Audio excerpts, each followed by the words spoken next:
The system versus the superstar.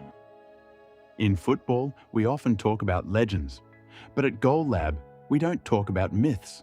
We talk about systems. The 2022 World Cup was supposed to be the coronation of Cristiano Ronaldo's career. Instead, it became a case study in systemic friction. When an individual's gravitational pull exceeds the functional requirements of the team, the system breaks. Today, we aren't just looking at the drama. We're analyzing the mechanics of a legend clashing with the requirements of modern, high-intensity football. The biomechanics of decline. Let's look at the data. In the modern game, the first yard of acceleration is everything. Biomechanically, as players age, their fast twitch muscle fibers lose their explosive output. Statistically, Ronaldo's sprint frequency in 2022 saw a significant decline compared to his prime years. The engine was still there, but the timing belt, the ability to trigger that explosive burst, was no longer perfectly synced with the play. When you ask a team to build a tactical system around a player who can no longer replicate the high-intensity pressing of his youth, you are effectively handicapping your defensive transition. The tactical clutter. Now, look at the heat maps. Portugal's 2022 squad was arguably the most technically gifted group they've ever had. Players like Bruno Fernandes, Bernardo Silva, and João Felix thrive on fluidity, constant rotation, interchanging positions, and high-frequency pressing. But the data shows that when Ronaldo was on the pitch, Portugal's passing networks became predictable. The team's gravity index shifted entirely toward him.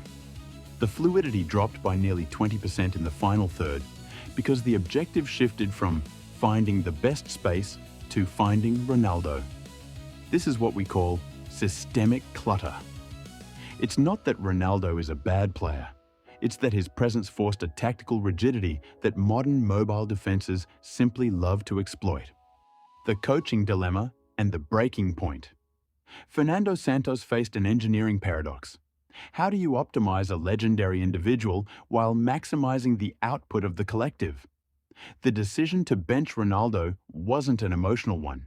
It was a cold, hard, tactical correction. Look at the game against Switzerland.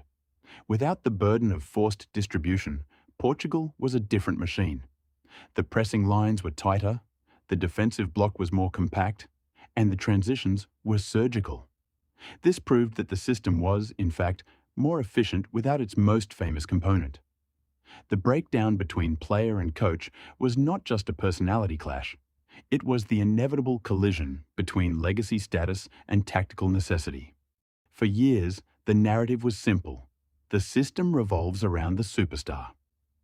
In 2022, Portugal's play style was a centralized focus, a high-dependency structure where nearly 64% of offensive contribution flowed through one man. It was efficient, yes, but it was predictable. Fast forward to 2026. At 41, Cristiano Ronaldo isn't just a finisher. He has evolved into a tactical instrument. He is now the ultimate gravity well. Watch the pitch. His mere presence on the field pulls 4 defenders, bending the defensive line and creating pockets of space for teammates like Bruno Fernandes to exploit. This is the tactical gravity index. By sacrificing raw volume for spatial efficiency, the system is no longer about one player. It's about how that player enhances the machine. 6 World Cups, 2 crucial goals against Uzbekistan, and a team-wide distribution of play that has seen player dependency drop from 88% down to 22%. The lesson of the lab. The 2022 World Cup taught us that no individual is larger than the tactical system. Ronaldo's story in Qatar wasn't just about a goal tally. It was a lesson in the brutal math of professional sports. Excellence is not static. It requires constant adaptation. For us at GoalLab, this was the ultimate proof that modern football is no longer about the star. It's about the synergy. If you want to see more breakdowns where data meets the pitch, make sure to subscribe. This is GoalLab, where we measure the game.